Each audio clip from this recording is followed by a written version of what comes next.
C++ 프로그램을 작성을 하는 과정들을 한번 살펴봅시다.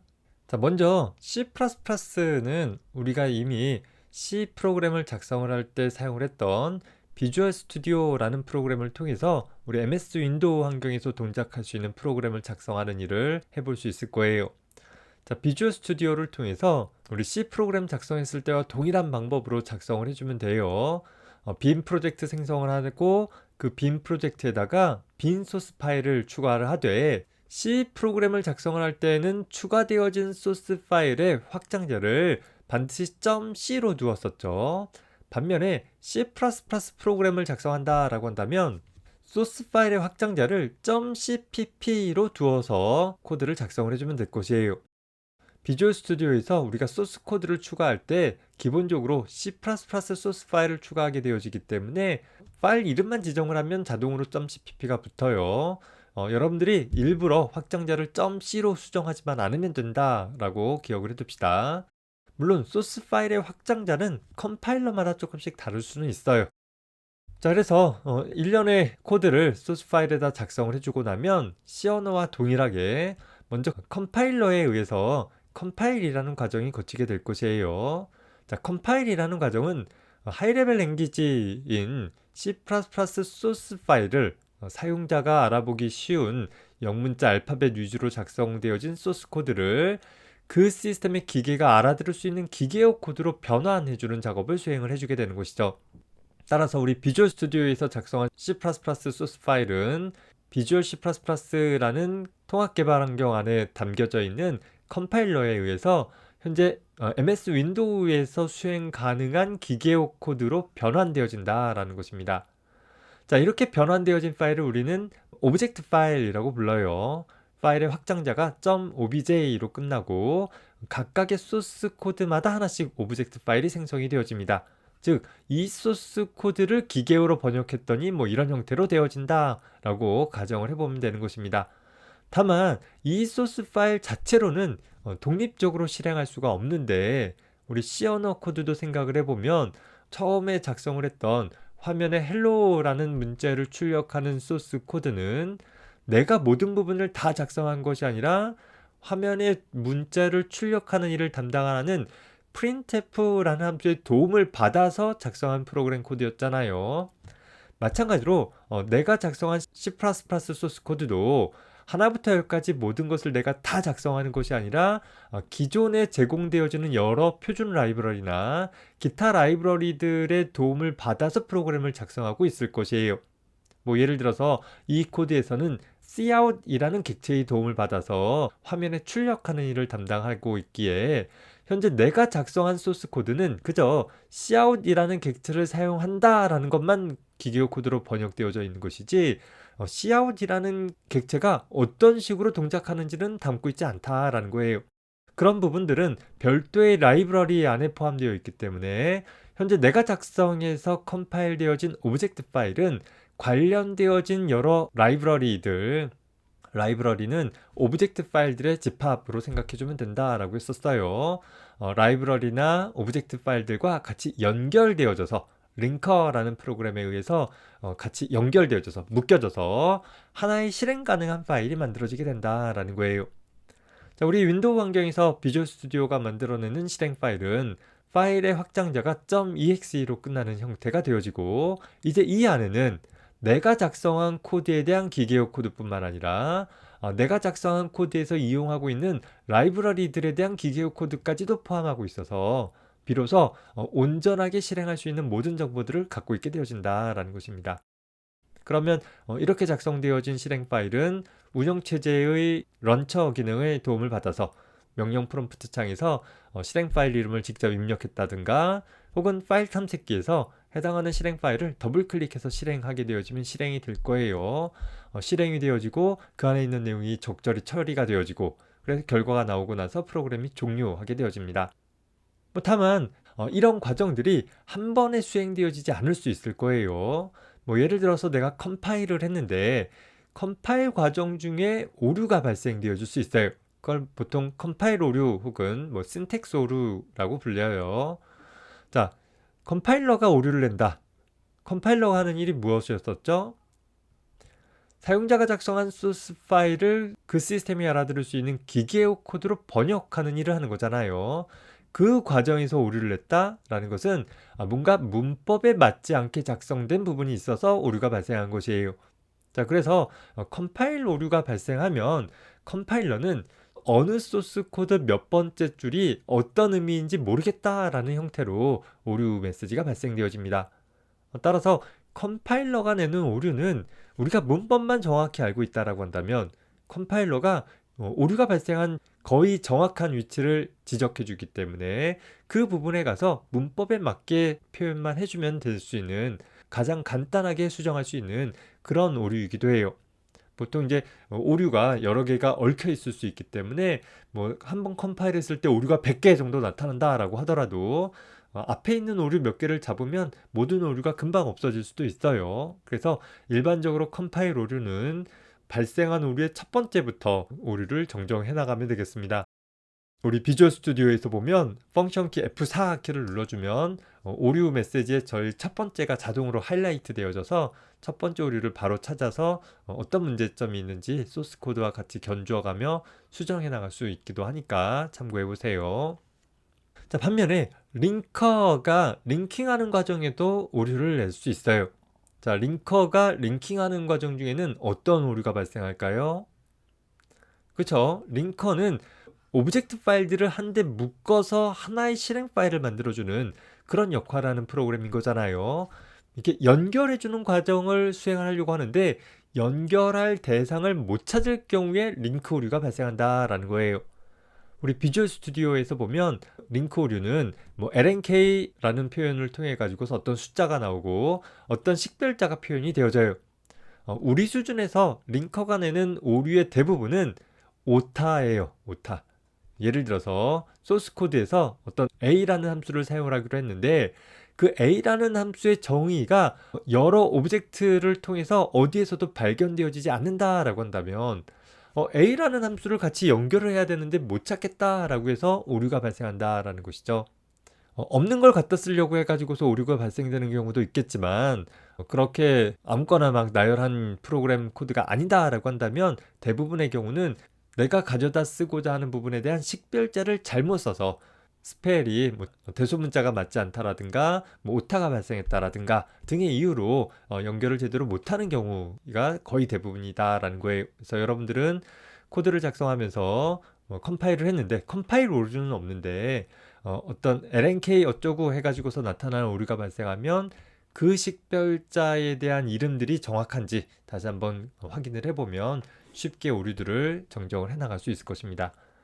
자, 컴파일도 됐고 링크도 되었다라고 하면 실행 파일이 만들어졌겠죠. 자, 실행 파일이 만들어지면 런처의 도움을 받아서 실행해 볼 수 있을 거예요. 워낙에는 우리가 더블 클릭해서 실행하면 되겠지만 비주얼 스튜디오에서는 작성한 프로그램을 실행하는 런처의 기능도 같이 포함되고 있어서 바로 비주얼 스튜디오 환경에서 실행해 볼 수 있겠죠. 자, 그러면 프로그램이 실행되면서 어떤 결과가 나올 거예요. 그럼 박수치고 끝나면 되느냐? 그건 아니죠. 자, 프로그램이 실행되어지는 과정 중에서도 오류가 발생될 수 있는데 첫 번째는 논리 오류라는 것이 있을 수 있어요.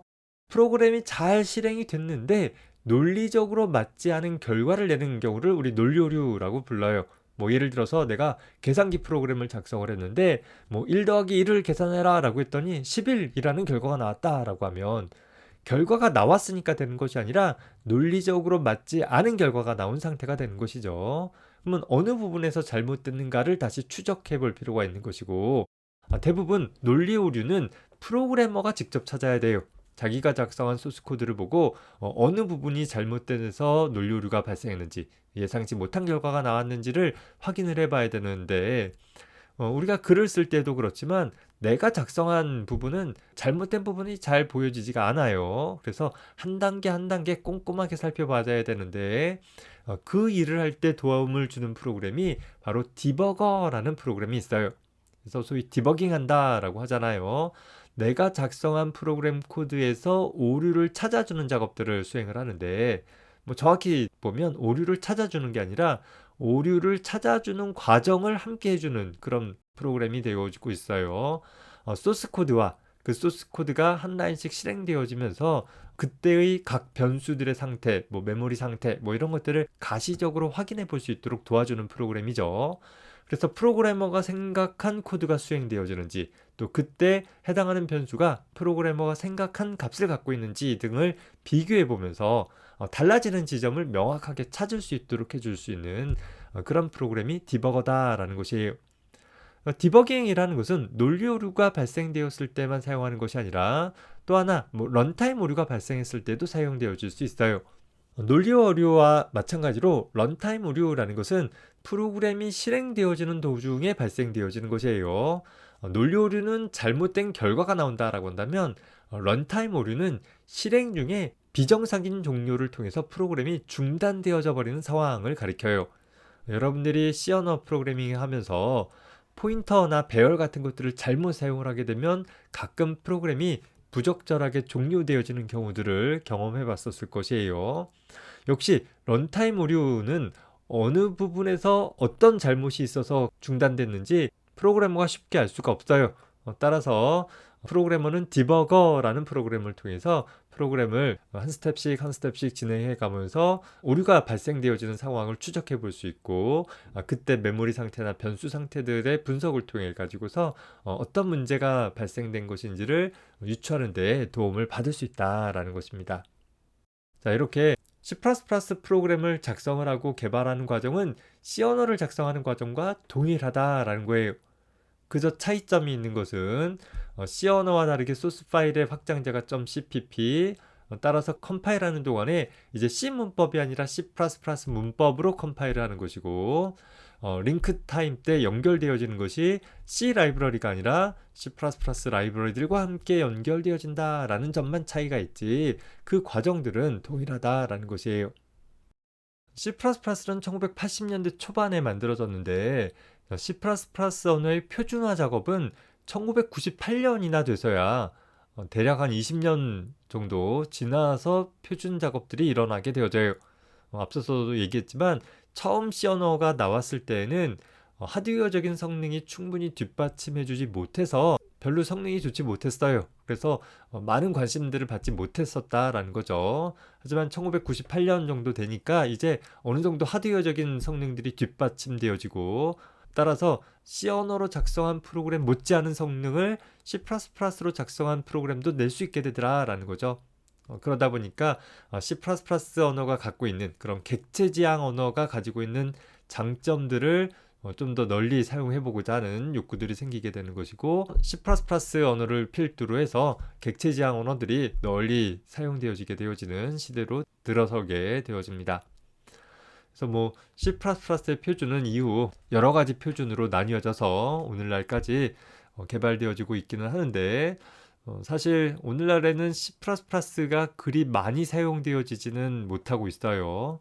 물론 C++도 고유한 하나의 중요한 언어이긴 하는데 C++ 언어보다 조금 더 간편하고 또 명료하게 또 폭넓게 사용할 수 있는 그런 여러 가지 언어들이 많이 대두되고 있고, 그 중에 가장 대표적으로 자바라는 프로그래밍 언어가 C++의 자리를 이어서 널리 사용되어지고 있는 그런 추세이기도 하다라는 것이죠.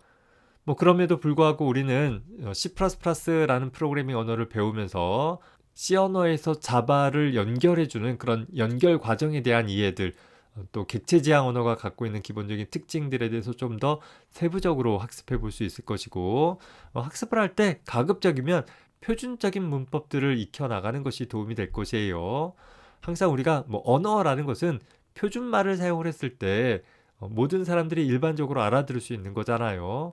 역시 프로그램을 작성을 할 때에도 어떤 특정 컴파일러만 알아들을 수 있는 비표준적인 방법들을 사용하기보다는 많은 컴파일러들이 공통적으로 이해할 수 있는 그런 표준화되어진 문법을 가지고서 사용을 하는 것이 한 번 작성되어진 코드가 다양한 환경에서도 수정 없이 컴파일 되어질 수 있고 또 이해되어질 수 있는 특징들을 가질 수 있게 되어질 것입니다. 물론 우리가 작성한 코드를 그렇게 여러 환경에서 수행되어질 필요가 있지는 않지만, 또 모르죠. 우리가 나중에 어느 회사에 들어가서 프로젝트를 하게 됐는데 그 프로젝트가 C++로 작성되어졌다라고 한다면 이런 고민들을 좀 해봐야 될 수 있을 것입니다. 그래서 그림을 통해서 간단하게 살펴보면 표준화되어진 문법에 따라서 하나의 C++ 코드를 작성을 했다라고 한다면 그 소스 코드는 어떤 컴파일러를 사용하든지 상관없이 항상 실행되어질 수 있는 그런 실행 파일로 만들어지게 될 것이에요. 반면에 어떤 특정 컴파일러만 사용할 수 있는 비표준화되어진 문법을 가지고서 프로그램 코드를 작성했다라고 하면 뭐 아주 간단한 코드다 할지라도 그 특정 컴파일러의 종속적인 그런 소스 코드가 돼버리고 마는 것이죠. 굳이 이렇게 제한적으로 프로그램을 작성할 필요는 없을 것입니다. 그래서 한 학기 동안 우리는 기본적인 C++에서 제공되고 있는 표준화되어진 문법들을 기반으로 해서 객체 지향 언어가 갖게 되어질 특징들 하나씩 좀 정리해 나가 보도록 하겠습니다. 이번 시간에는 C++ 언어에 대해서 좀 개괄적으로 살펴봤어요. 뭐 사실 언어가 가지고 있는 특징을 살펴본다라는 것이 다소간 좀 지루한 작업이기도 하고 뭐 이런 것까지 다 알아야 되나라는 생각이 들 수도 있어요. 하지만 우리가 배우고자 하는 우리가 학습하고자 하는 언어가 가지고 있는 기본적인 특징들을 좀 알아둔다라고 한다면 이 언어들을 어떤 식으로 접근을 해가면서 공부를 해나가면 좋을지 또 다른 언어들하고의 차이점들은 어떤 것이 될지 그래서 추후에 나의 학습 방향을 어떤 식으로 잡아가면 좋을지를 정할 때 좀 참고해 볼 수 있으려고 봅니다.